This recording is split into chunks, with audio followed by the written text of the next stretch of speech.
Hi, welcome to the OJ's Experience, OJE. I'm Joey Lingdahl. I'm James Roach. And I'm Owen.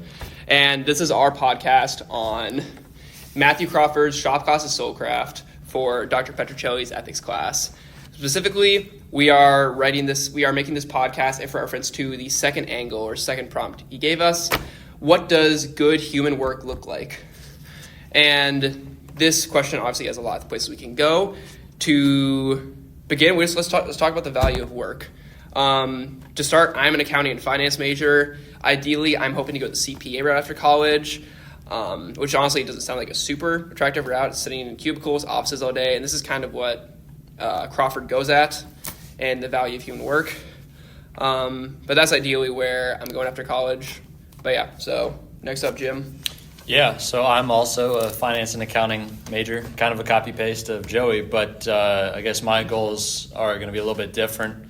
Ideally, I'm set up to work in an accounting capacity, but I'm still sort of torn on what exactly I want to do. So I may end up doing that. I may end up trying to do my own type of entrepreneurial ventures, but it just some of the points from Crawford really helped me to reflect on what I really do want to do, and if I want to be in an intellectual capacity or so-called intellectual capacity, or if I want to do something more hands-on, build something that I can really look back on and say, I built that. I have something that I've done that, made a difference outside of some menial tasks. So with that, I'll shift on to Owen. Bro, I was supposed to say my name. Anyway, this is Owen Arusha. Surprise, surprise, I'm also an accounting and finance major. My plan after college would ideally right now to become a financial planner. I think that is probably what most interests me in the degree to my major. And so honestly don't know how I'm going to get there, but I think this Crawford book has definitely got to me a little bit in the fact that I want to do meaningful work, and helping people in the financial industry would probably do that for me. So Nice. So that's just background on all of us. And I agree a lot definitely with the points on Crawford makes. I don't have a quote on me right now. I might find one in a minute. But he generally argues that good work is meaningful, skilled, and engages both our mind and our bodies. Now, looking at my life after college, accountancy may not seem to do all of that. It can in ways. But in specific reference to what this whole class is about, at the beginning of the semester, we talked about what is the good life and how do we live the good life. And in reference to this book, how does work play into the good life? Do we want to work? Do we need to work? Is work necessary for a good life? What type of work is necessary for the good life? And stuff like that. So obviously one thing I'm worried about after college, I really like having things set out for me. I like having given set tasks, completing an objective, or just meeting something by the end of the day. Like having someone drop something off of my desk and saying, hey, complete this work by the end of the day. That sounds like something appealing to me, even though it sounds a bit autonomous and maybe non-thinking. Jim, I know you mentioned just when you were talking about possibility of entrepreneurship versus employment. What do you generally see as like the benefits of entrepreneurship over just working for like a corporate firm, at least in specific reference to Crawford? Yeah, so I've worked multiple jobs. I've worked jobs where I'm, under a manager, under another manager. So it's just sort of the hierarchy of a typical job. And, it was a good high school job, and I enjoyed it, made some money, and that's just sort of about where that experience ended. I've worked some other jobs where I'm more hands-on. I'm doing physical labor, doing some craftsman type things, and that was a lot of fun. There were some aspects that definitely are more difficult, being outside in the heat of the summer in Texas. But, again, I had something in that job that I wasn't able to fulfill in another job working for a manager that basically just said, hey, you're standing at the cash register taking people's orders. And then from there, so that job, I was an independent contractor. So I was technically on my own, had some upper management that I had to talk to and, get some general tasks to do. But then from then on, it was up to me on how to do those. And that really appealed to me because, there's an element of trust within that type of relationship with your boss where, if they tell you specifically, I need this done and I need you to do it in this format along this law versus this. There were very strict rules on how we had to do things when I was a cashier. You have to make sure that you're being honest. You make sure that you're counting everything up properly. Whereas when I worked as a contractor, I was able to make my own decisions. I was able to say, I'm going to do this process for this job rather than this other one. As long as the result is what is expected, you're able to, take charge yourself. And that's what's really sort of made me enjoy entrepreneurship and having, sort of your own thing. You're able to build something, you're able to build a reputation outside of a company. And when you do that, you can really excel within sort of your own mindset, where rather than feeling like you have to do something for somebody, you feel like you're able to make a decision on your own and get a task done that otherwise may just be, given to you in instructions, specifics on how to do that. So I've had other entrepreneurial activities as well, but really it's just more the freedom that has appealed to me, and having my own, sense of purpose within my own job given to me, where I can complete it in a way that I feel is proper rather than just doing exactly, out of the book what somebody else says. So that's really why I've sort of looked at entrepreneurship. Of course, I'm split because I'm paying for college and, I'm taking classes. I'm taking your class too, where it's awesome because it's not directly related to my major, and it can help me along in other areas of my life and help me to reflect on those portions and, those big decisions after college. So, we're still young. We still have things to think about, but I don't know. We'll see once I get out into the corporate world if it's really for me. No, that's for sure. And just specific reference, did you generally find this work more? I know I've also worked, generally when I worked outdoors for about 4 summers, I worked outdoors kind of YMCA community centers-ish. At these, I would mow lawns, I would do kind of day camps with kids, and this just generally felt a lot more rewarding because I could directly see and directly feel the work that I was doing. I could see the results of the work that I was making. Generally versus compared to what I'm doing in class right now, just filling out spreadsheets, filling out tax forms, stuff like that. Do you guys both have any comments or stuff like that in specific reference to this hands-on work versus this hands-on skilled work versus this type of knowledge work? Yeah, I've had probably 5 jobs, and one of them included an internship. It was an accounting internship in high school, and literally all I was doing was just being this accountant's, I would just do all the work that he didn't want to do. So it was the most non-think work ever, put all these numbers in Excel, then print all these stuff, and then go get it, and then I did the same thing. I had the same job last summer. Yeah, so that I didn't enjoy it particularly well. But then I've had other jobs where, I didn't get paid the most, but I worked at a golf course, and I also worked at this off-brand Top Golf thing, and I was driving the the picker that picks up all the range balls. That's a fun job. I went to work every day, and I had a good time because I also I really like to play golf. So at work, I would see what I was doing. I was on a maintenance staff, changes around the facility and everything were getting changed by me and my team. So that was fun. And also you get to just interact with people on the job, which is also another thing. So the fact that I was an internal good of I love what I'm doing compared to an external good of I can't really see where this is going or how it's really benefiting society in a physical sense. No, that makes complete total sense. Like I mentioned, I had the similar thing. I worked, I worked in outside community centers, stuff outdoors for 3 to 4 summers, and I love that I was active. Versus last summer, I was just shut up in an office building for almost the entire summer, filling out random spreadsheets, looking through credit card info sheets. It just generally felt a lot more menial and just a lot less meaningful.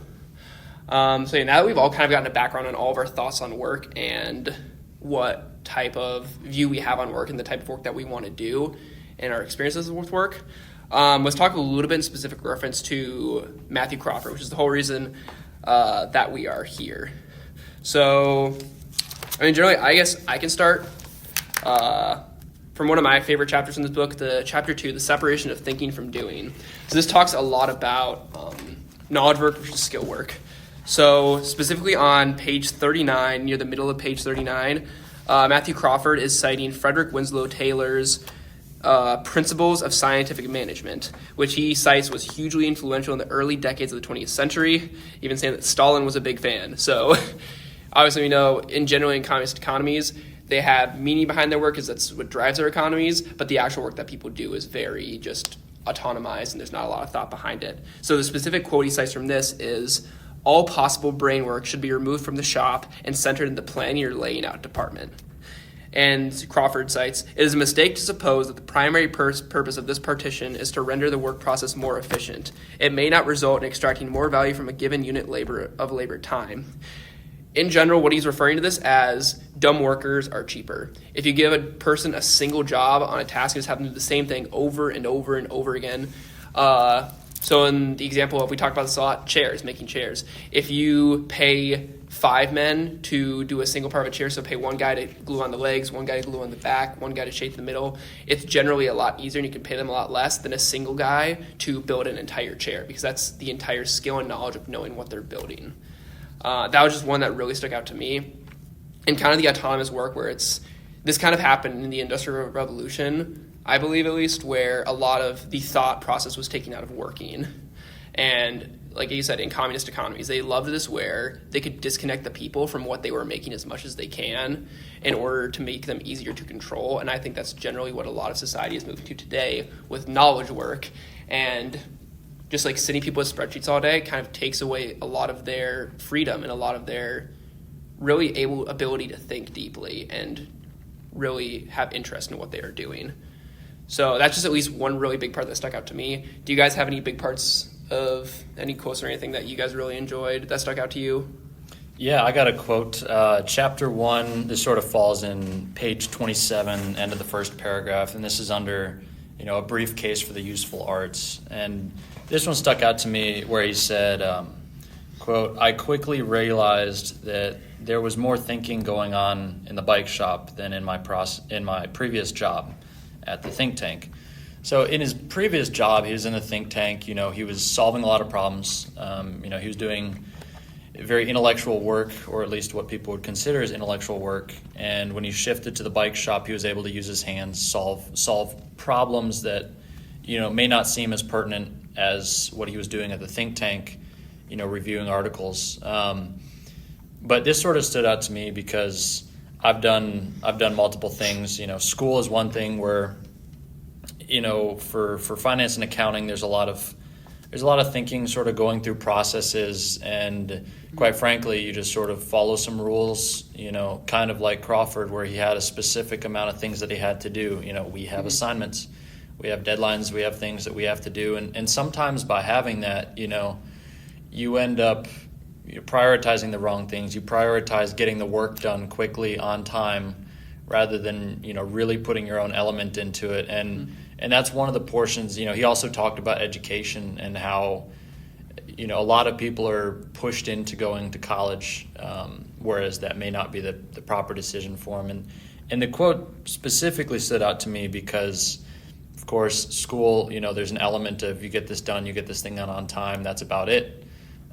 Whereas at my previous job, I was lucky enough to do a lot of different jobs and tasks and learn a lot of, physical jobs that are particularly interesting and also useful for later in life. So I was able to, learn how to professionally polish and restore some unique European style architecture. That was interesting. There were some aspects of the job where, I'm on the roof. The roof temperature is about 140 degrees in the summer.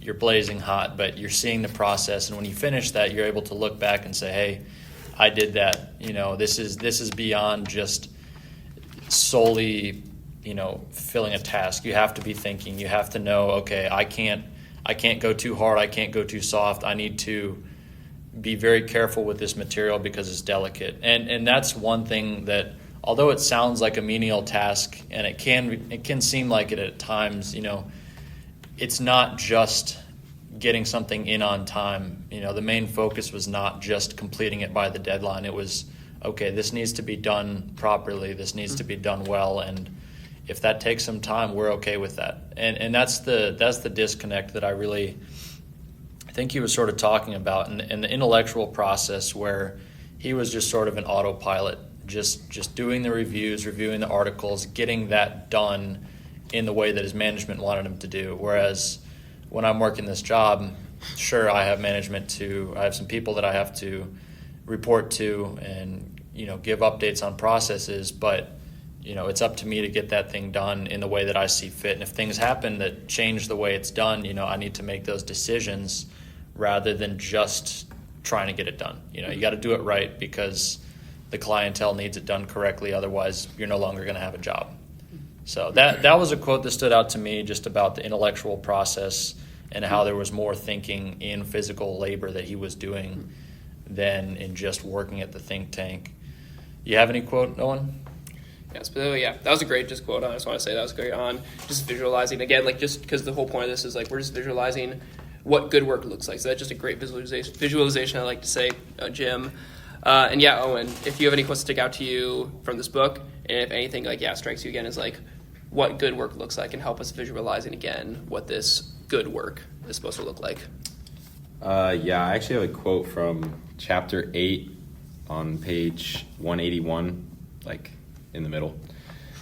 He says, accordingly, good work is taken to be work that maximizes one's means for pursuing these other activities where life becomes meaningful. And this is where he talks about the, I don't know what job, the guy who liked to climb mountains when he wasn't working. I forget what profession he actually did. Oh, free climbing? Yeah. Yeah. What was his actual job, accounting or tax returns or something? Is that one guy who didn't have a fear thing in his brain, or was that a different guy? That's something different. That's probably something different. I'm just going. You're thinking of the guy who did free solo, yeah. Yeah, the guy who he says here there's a disconnect between his work life and his leisure life, and so he works during the week, doesn't love what he does for the internal good of it, but probably just does it to pay the bills, and then on the weekends he goes and climbs mountains, which is actually what he loves to do. And so it's just the comparing between the Sherpas who do the mountainous activity all the time because they love it, and comparing that to the guy who can do it on the weekends only when he's free and not actually working. But work is such a big part of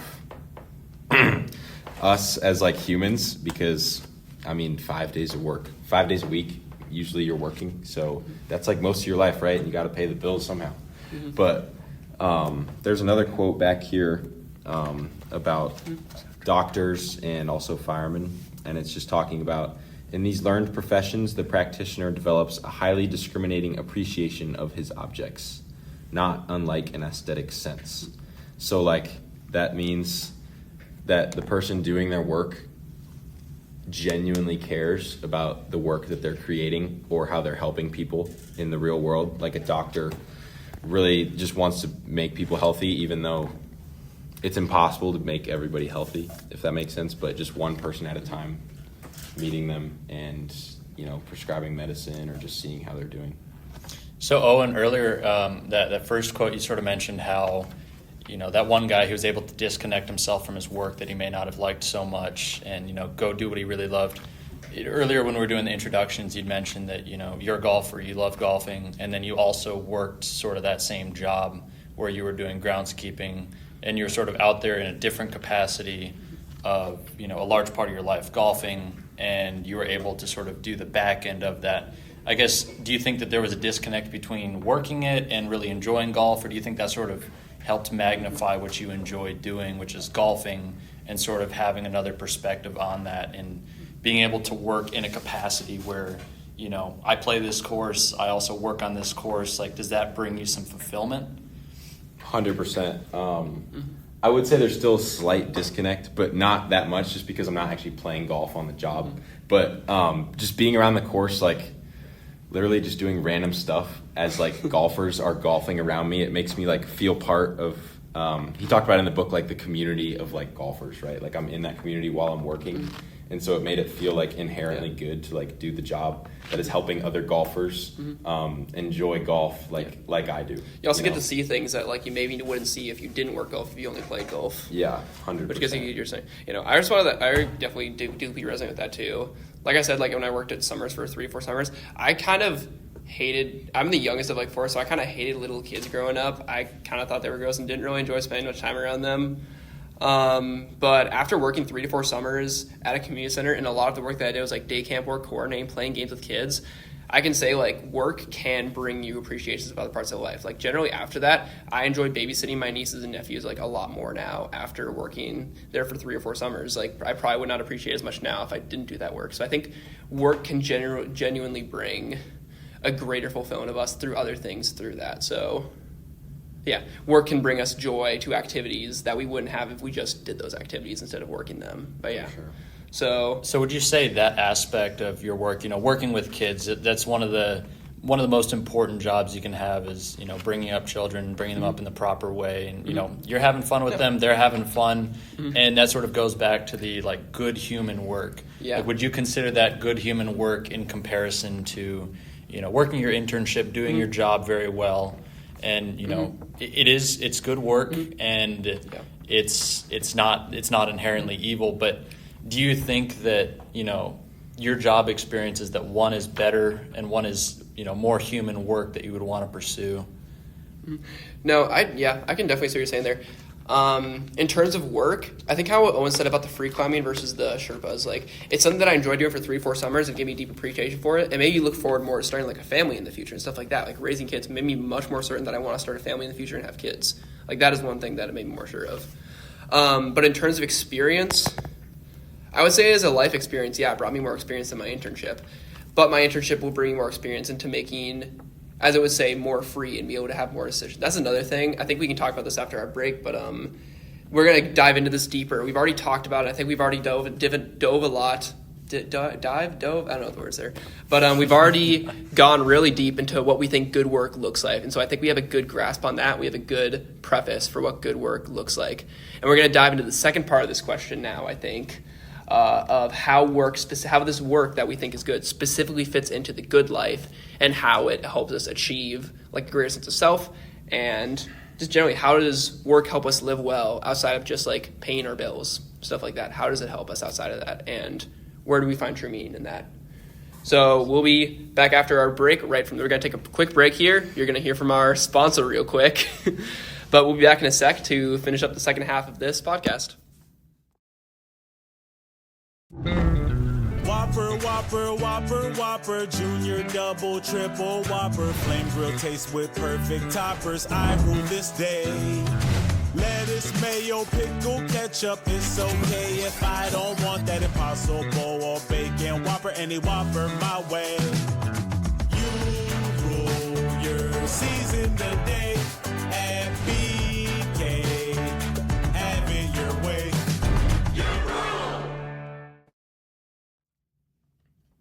All right, and a thank you to our sponsors. We are back with the OJZ Experience.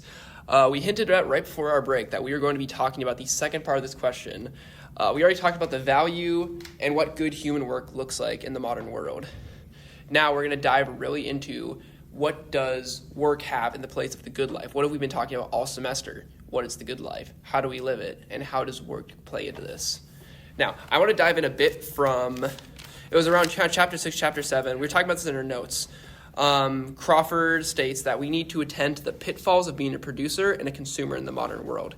And this specifically means how do we fit into the world as he says, a producer and consumer. A producer or someone who works, someone who creates goods, and a consumer, someone who consumes these goods. Now, in this chapter, he talks about the different kinds of knowledge. And he describes there as being 2 types of knowledge. Universal and personal. And personally, I think this is where the deepest meaning of how work fits into the good life is here, because this is what separates us most as human beings and what human beings are. Now, it describes universal knowledge as know that, quote, know that. It's not tied to anything specific, experiences or otherwise, and it's unsituated. It can be like in an instruction manual, it can be codified, it can be on a computer, that type of stuff. Versus there's also personal knowledge, which is know how. This is tied to specific experiences, and it usually embodies ourselves. This isn't something that usually can be written down completely or read in an instruction manual, stuff like that. Now, that's at least what I pulled from this chapter. Do either of you guys have any personal thoughts about this specific type of thing? Sorry, we had some quick technical difficulties. We are right back. Now, as I was just saying, I at least personally think the personal knowledge that we derive from work is the true place of work in the good life.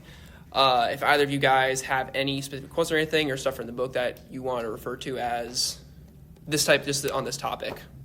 Yeah, so at the beginning of chapter 7, this particularly stood out to me, sort of the knowledge of something versus, being able to read an instruction manual. So page 161, right at the beginning of chapter 7, he talks about firefighters. And, quote, experienced firefighters know when to flee a burning building. It is not uncommon for them to leave moments before one collapses. When asked how they know exactly when to leave, they fall back on the ideas like a sixth sense. And that sort of stood out. And, obviously that isn't something that you can read in an instruction manual. And, they're doing good human work, and to be effective in what they're doing, they do have to learn on the job, and they don't have the ability to reference, a book of what to do while they're in a fire. They're trying to save people, and they're trying to do something good, and they need to be able to learn from their work and be able to make decisions on the fly. So sort of regarding that sixth sense, that's something that can't just be learned in a quick read of an instruction manual. Maybe you can tell that, okay, well, from this instruction manual, I learned that, when the smoke has a significant influx and it shows a break, that means that there may be imminent collapse because there's an opening in the ceiling that is letting that smoke out. So sure, there's some things that you can learn in an instruction manual, some things that you can learn in an instruction booklet on, how to be a firefighter. But as far as, other aspects of the job, you have to learn on the fly, and you have to be able to make split-second decisions. And that's like a big difference between, okay, I can read this instruction manual and I know what to do in the situation. And sort of reflecting back on what I've done in my work, I could read a booklet on how to restore art, but when I was actually restoring, large, very important, priceless pieces of architectural, architectural pieces out in this very high-value client's lawn, I need to know, okay, I need to be very careful with this. And I can read instructions on how to do this, but when we come to certain problems, like when you are resurfacing a patinaed piece of bronze, you need to know, okay, if I go too deep when I'm resurfacing this, I need to go back and I need to refinish this in a way that returns it to its original, structure, its original look. But when doing that, you can't do it anyway. If you've gone too deep, you need to do a couple steps. If you haven't gone deep enough, you can't do the rest of the restoring and patina process. So although you can learn things from a book, and there are some inherent things that you can, know from previous experience, you do need to learn on the fly. And that's where you can learn things that nobody else can. If they're not actually on that job, they're not actually touching that piece of art, they will never know what you know and know how to respond to those things in the proper way. Yeah, thanks, Jim. I really agree with that as well. Yeah, you were saying that from the perspective of someone else reading like an account of it. I was thinking of it more as a computer. Like you said, the fireman thing, like a computer could scan like a picture of like a burning building. It can identify these are the points that are likely to fail. Like these are the high risk points of it failing. But only a firefighter who's on the job, maybe there's an outside source that because a computer can only read what you feed it. That's the thing. It's not going to go past that. Versus say on the scene there's a really heavy wind in a specific area, and then a firefighter is more likely to see that. That's what I think is the personal know-how that really brings true meaning to work. And it talked about the mastery of work. Like, he talks a lot in this book about mastery over work, and I think that also plays into the good life is humans are meant to master things, not just like know how to know what things are and know how to do them in a step process, but know the true meaning behind it and have mastery over something and know the greater details, like you said. And yeah, Owen, do you have any thoughts on this? Yeah, I have a good quote about mastering one's own stuff is chapter 3. On page 64, about halfway up, he talks about one cannot be a musician without learning to play a particular instrument, subjecting one's fingers to the discipline of frets or keys. Then further down, he also says, for example, having the length of a string under a given tension raises its pitch by an octave. These facts do not arise from human will. So, that fact of like having the length of a string gives the pitch one octave higher, that's like a know that, because I mean, you can read that in a book, and then you can go on. You don't even have to know how to play a violin, and you could just like put your finger there, and it does it, right? But I could read that, and I wouldn't know what the string would even look like. Yeah, exactly. But in terms of like playing a violin, knowing how is like how much you need to move your hand. I played violin as a kid. There's this thing called bravado. Is if you wave your like elbow a certain way, it'll like make the string sound really cool, right? And so the fact of like knowing how to do that, you have to do it, and then based on that experience, you'll do it either better the next time, or you'll know how to get closer to that sound that you're looking for, like you heard someone else do. So that's just an example of like know-how of like humans need to be like very precise and things like that. Yeah, and I like how you sort of brought up the violin example. Like you played violin. I also played violin for 4 years. Wasn't particularly good at it. Didn't even get out of the first book. But you sort of brought up the idea like you can learn something in a book, but unless you actually have hands-on experience, you don't know how that responds. Like when I started learning how to play violin, I was on a cake box. I played on a cake box with strings for 3 or 4 months, which hindsight probably wasn't particularly helpful, but it was that idea that you can be told something and how to do it, but if you aren't actually doing it, like that cake box was not making particularly nice noises, probably not very much noise at all. So you can do that, but unless you actually learn how to do it, how to master those specific things, you're not going to be able to compose a piece of music. You're not going to be able to play anything if you're given a cake box over a violin and you have played that violin. You've learned how to play those strings and how to hold your hands, how to hold the bow. So I think that's really interesting that you brought that up because, yeah, anybody can look at a piece of paper and say, I know how to play the violin because I read this, but until you get into it, there's no way you're making a song sound good. No, yeah, that's... For sure. I mean, honestly, you guys both play violin. I am not as musically talented in things. We played a little piano in my house growing up, but not much other than that. I can read sheet music pretty easily. Like, I know generally what, like, the octave of something is. I generally can see, like, one's higher, one's lower, stuff like that. But it takes a deep personal knowledge and a mastery over something to really understand the meaning behind that and what it really entails. And that's what I also want to mention, too, about mastery of work again. If you take away mastery of work, if you take away someone's ability to master something, then that's when you really take away their true freedom, and that's when we definitely notice most that there's something not in alignment.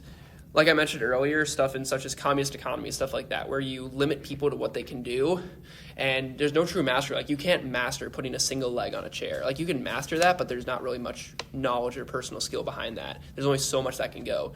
Versus learning a whole trade and having a mastery over something gives you such a freedom and a different way of looking at the world that only can come from human experience and the human person. And again, like as Catholics, this is our duty. It's to take what gifts God has given us, to just push those to their limits, and to look at the things in everyday life around us and truly master those. And that's why I think obviously like many of these economies failed, like these communist economies that force people to do menial, minute work, is their only purpose for it was for the greater good, not for the work itself. But yeah, so we talked a lot about kind of how that played into the good life. I think we summarized a lot of this book really well. For the last little bit of this assignment, I want to do a little fun mental experiment between us. So he talks a little bit about in this book internal versus external goods and how that plays into work. Internal goods generally define a practice. They measure the activities of the practitioners, and the achievement of these goods requires commitment to it. And they're generally common goods that produce something. These are internal goods. And then external goods are achievable without the practice. An example we went over in class was getting candy for playing chess. This is just generally money, power, prestige, stuff you get from a job. Like we said, taking a paycheck home from a job, but we all know that there's deeper stuff behind a job than that. So we really want to focus on the internal goods, the stuff that defines a practice, and really are the reasons why we do a job if we weren't paid. And that's exactly what this activity is we just want to between each of us talk a couple minutes about what type of job we would do. Also, we're all accounting and finance majors here. It would be kind of boring for us to talk about what we want to do after college because we all kind of want to do the same thing. So I think this is a lot more interesting, and it gets really deeper at what we want to do and why we do work. So I'll start with this question of what work would we do if we were not paid for it at all and money was not a concern. So start with myself. This is going to sound a bit strange because usually you think of this job for money. I would want to be a professional athlete. If I could be anything and money didn't matter. And this is generally a question like, a lot of people will say sometimes, they'll say to me, and I'll hear people say, athlete is like one of the most overpaid jobs in the world. People only do it for the money. Like, athletes are some of the most overpaid people in the world. Like, there are players getting hundreds of millions of dollars for contracts. Like, freaking, I'm trying to think. On Minnesota Timberwolves, Julius Randle's getting paid like $30 million a year to play for us. Way too much money. He's getting paid like $30 million a year to throw up like 0 for 7 from the field and like Patrick 0 for 4 Mahomes. I mean, come on. Bro, I was making $50 million a year to not even 3-peat, bro. But this is the thing. Is like a lot of people think athletes are the most overpaid people in the world and that there is no real internal good to their work. I would love to be a professional athlete. I was not physically gifted enough to go pro in anything. But just the idea of physically stretching your body to its limits. God has given us so many goods on this earth. And honestly, one of the greatest good is ourselves. Like, he gave us our material bodies and our freedom. He gave us the freedom to make good decisions or make bad decisions. He gave us the freedom to ruin our bodies and like eat junk food, be unhealthy, stuff like that. And he gave us the freedom to go to the gym, be fit, push our body to its limits and its maximum, and push the limit of human potential. And this is what I think is the best thing about being a pro athlete is if I could do that, then I would be pushing the human body to its limits. And I would just be able to love to take that gift that God gave us and be able to push that to its mass, push past it, and really see what we're capable of and how we can be closer to God's image and how we can be more in alignment, make our bodies more of a temple to God. And yeah, that's about all I have for that. I think that's a good point, Joey. I think being a pro athlete is probably like my second answer, but I do have a better answer. But I also want to talk about that for a second because these pro athletes, they get paid a lot of money to like play for the NBA, NFL, whatever. But then like every 4 years they have the Olympics, right? And for the Olympics, I don't know if they actually get paid. They might get paid if they get a gold medal. But, like, they do it because they love it and they want to, like, represent their country. And there's more to it than, like, the contract at play. Like, you're not under a contract when you're playing for your country. You just want to do it to, like, be the best because that's what drives those athletes. So I talked about the Olympics, too, in the book. Yeah. It was just sort of thing. It wasn't really related to this. But, yeah, it's pushing the human body to its limits. But, yeah. Okay. Thanks for that, Joey. That's a good answer because it was my second answer. But anyway, I'm going to give a realistic answer and then an unrealistic answer. My unrealistic answer would be to be a golf YouTuber because I watch these golf YouTubers online and they literally just go around, film themselves playing golf, and then they get, now I'm not going to get paid money because that's not the experiment. But I think that would be so fun because experiencing all these lovely golf courses and just getting to have fun with your boys and just that would probably be like the best. Well, couldn't you do that like without being a YouTuber? Like, what does the YouTuber part of that add to it? Makes other people happy, and I also like video editing too. Letting other people see. That's part of being a pro athlete too. Is like you want to be on display for the world. Yeah. Show the world things that they wouldn't know otherwise. But yeah. I don't know if making other people happy is an internal and external good. I feel like maybe it's a bit of both because it's away from yourself. Like other people are laughing, but also like. If you do a good deed, it makes you feel good too. So I think there's anyway. But a realistic answer would probably be like, I think like it's also golf related, but like owning a golf shop honestly would be pretty cool. Like Crawford's motorcycle shop? Yeah, very similar. Like starting like fixing people's clubs that I know and then like, I don't know if that goes anywhere, just like building it out and selling clubs and stuff because then that's also like part of the community. Like you're helping people enjoy what you enjoy, which is a huge thing. No, I absolutely agree with that. And I think Crawford would resonate deeply with you for that, for sure. Well, I guess my response is probably going to be pretty underwhelming. I don't aspire to be anything quite as crazy as a pro athlete or, owning a golf store, but that sounds pretty fun. I guess what I would want to do, sort of if money was no option, if it was, not that I would be making scads of money and not needing to worry about it, more along the lines of I make what I need to, pay for the bills, support a family, something like that. I would love to use, the skills that I've acquired over the years for, cleaning houses, restoring art, things like that, being able to do something in a capacity which is not just doing it for people that are going to pay you to do it. And I think, we're all finance and accounting here, and when you sort of put that in perspective of the the corporate world, you may end up in a job where, you know, you're doing the taxes, you're managing a trust, you're doing something like that for an extremely wealthy person, and, you know, you're getting paid for it, but what true meaning does any of that have? You know, they could replace you in an instant with anybody else who could do that same job. And although those jobs are important and maybe some other people could find more satisfaction within doing that, I don't find all that much satisfaction for, you know, working for rich people and just fulfilling a necessary step of their process. And I've done that before. I worked for ultra wealthy people, and again, I did art restoration, and although that was extremely fulfilling for myself and learning these super interesting crafts and techniques, you know, at the end of the day, I was getting paid to do it, and it wasn't something of my own. I would love to be able to take, you know, art restoration or just the ability to fix and repair things and be able to bring that to a community that doesn't have that opportunity, people who don't have the money to pay for people to do that, or people who don't have the know-how to do that. And another good example is last summer I didn't get an internship. You know, I was a little bit bummed about that, but I was able to focus more on some entrepreneurial activities. I was able to,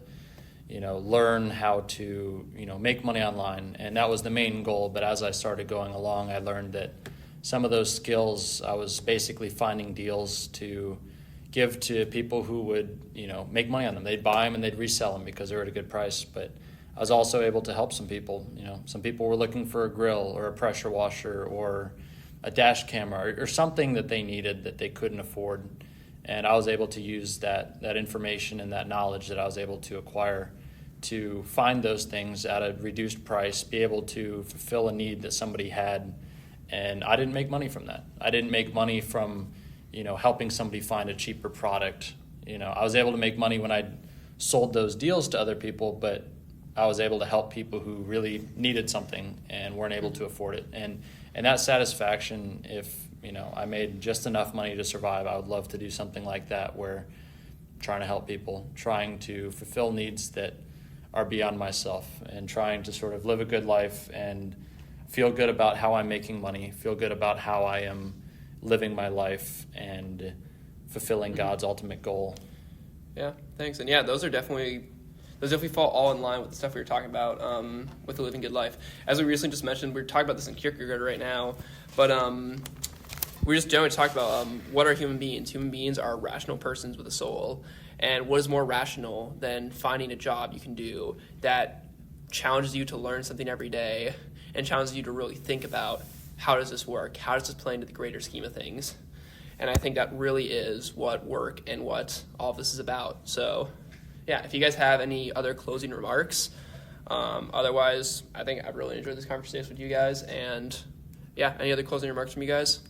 You know, I really enjoyed this book, and for the better, for the worse, it's definitely made me change my ultimate outlooks on college, and, you know, my previous expectations and goals of getting into the corporate world, making a lot of money. You know, it's really sort of humbled me in the sense that although I could do some menial tasks, or maybe I could do something and be very good at it and make a lot of money, a lot of it sort of comes down to what's going to truly make you feel that you are doing what God's goal is for you. And maybe that's doing taxes for rich people. I don't feel like that is what it is for me, but, you know, it's just sort of helped me to realize, okay, here's the reality.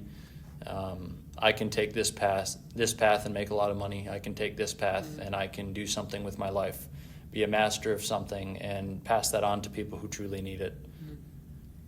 Yeah, I would say this book definitely impacted me in how I think about my degree, which path my degree is going to lead me to in terms of jobs.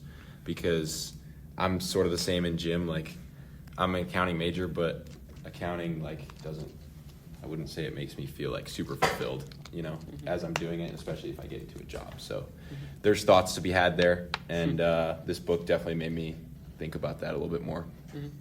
No, yeah, same for sure. I secured an internship last fall for the summer with a large corporate firm back in home Minnesota. And I initially, when I got this, I was just thinking, oh, this is exactly the track I'm going to be on. This is the track I planned since freshman year. I'm going to get an internship with this big company. I'm going to try to get a job with them afterwards. and I'm going to just work for them, climb the corporate ladder. This book has made me realize much more like how marginalized workers in that setting can become, and made me consider like after the summer, would I want to work for a different company, like a smaller company, or maybe even not an accounting related company, that I could definitely pursue greater things and definitely see more of what I do and what I work, because that's what being human being is all about, and that's what living the good life is about. So once again, thank you guys for being here and talking about this. Thank you, listeners, for listening. This is the OJ's experience. Owen, James, and Jim. Or Owen, Joey, and Jim. I'm more than 2, I guess. I don't know. But yeah, once again, thank you again, and this is our sign out. Thanks again.